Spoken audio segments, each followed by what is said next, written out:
I came to baking relatively late in life, about my mid-30s, but once I started it became a compulsion. Of course, I am quite an obsessive person. I collect all sorts of things, but preeminently cookie cutters. And I have now got in the hundreds, because when my children were little, I used to do biscuits every year, and on their birthdays with a number of their age every year. But of course, once you start collecting things, there's no reason to stop, so you get sort of madder and madder. This, relatively okay, a shoe. But this is a more recent acquisition. A poodle. I have yet to cook with that. But what I did learn quite early on, in terms of what I really will use a lot, is that if you get a funny cake tin, a fancy one, like this, it's a Bundt tin, very much mother-in-law's wedding hat. It does all the work for you. What I need now, though, is very straightforward, polar opposite, really.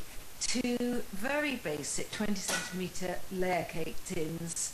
They're lined with reusable baking parchment, and it's a cardinal rule with me that whenever the tins are washed up, the baking parchment is too, and popped right back in. That way, I'm always ready to bake.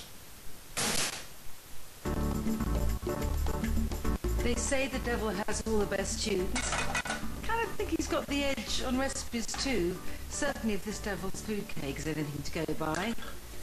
Devil's food cake really means like deep, dark chocolate cake. So I'm starting off with quite a lot of cocoa. It's 50 grams in there.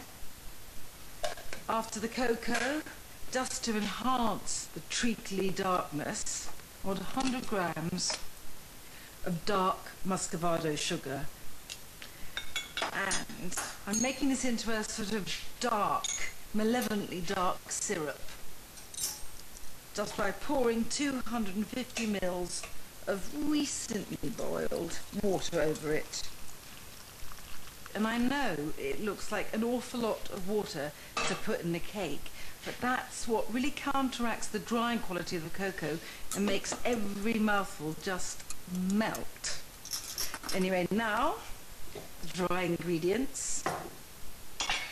I need 225 grams of plain flour, and it's so simple, this cake. Not very hard to weigh out flour and measure it out. Teeny bit more.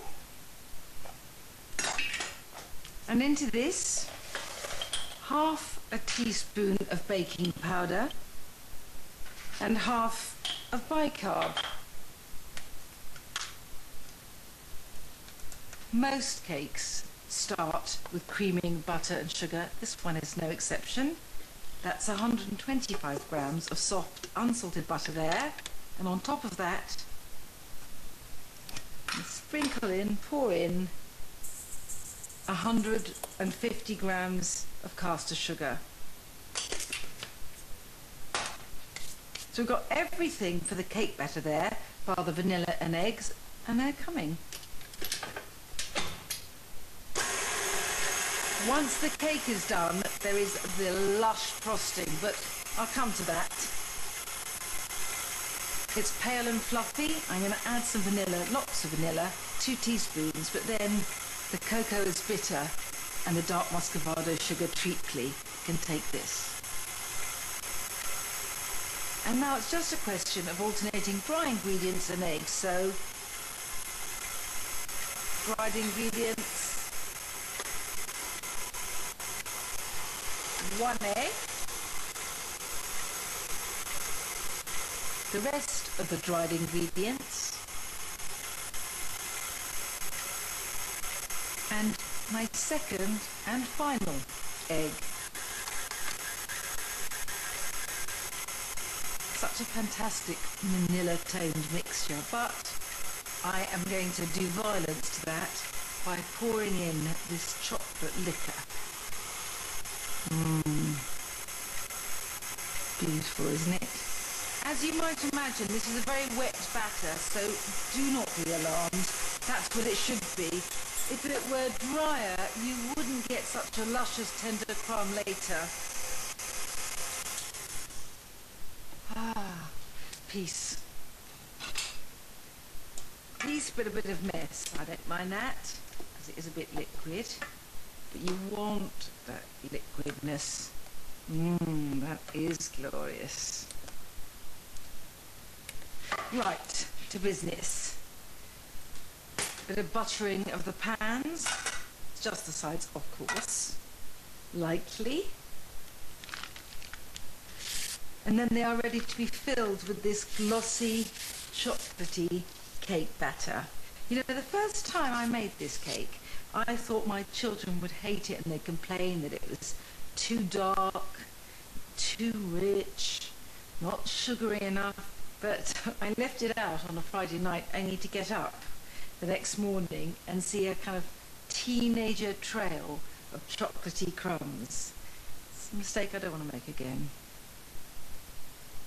These two gleaming pools need 30 minutes in a 180-degree oven, and then they will be ready to be cooled and anointed with their chocolate glazed frosting.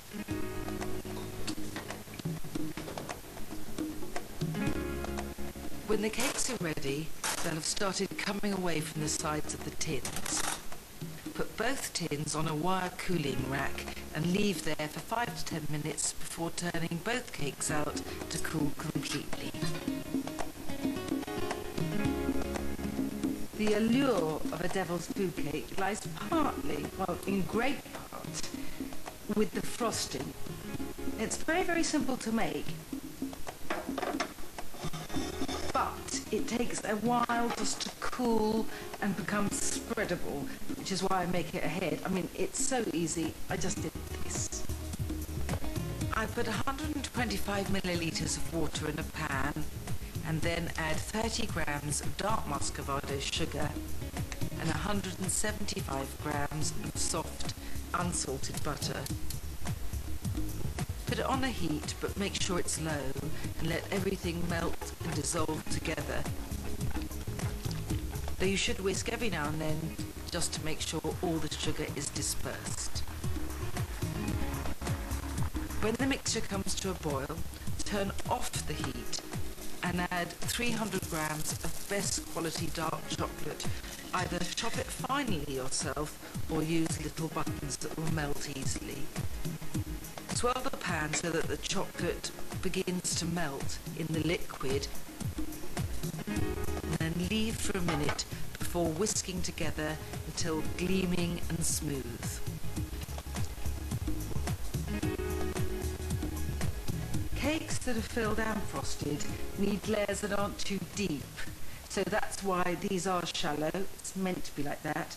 I put the first layer top side down, you see what I mean, and then time to start with the filling. So about a third of the lovely chocolate mixture gets dolloped on top and spread it around. Beautiful.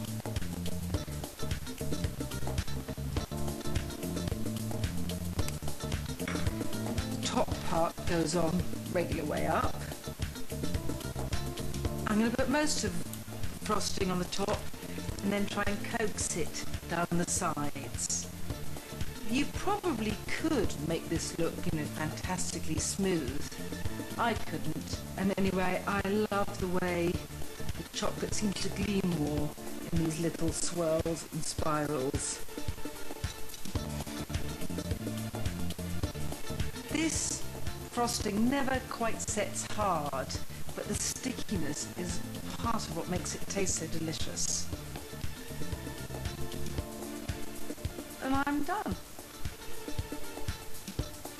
You know what? Just to be on the safe side, save some cake for me. But next there, to make up for the fact that I didn't say please. There we are. This may be called devil's food cake, but it tastes heavenly.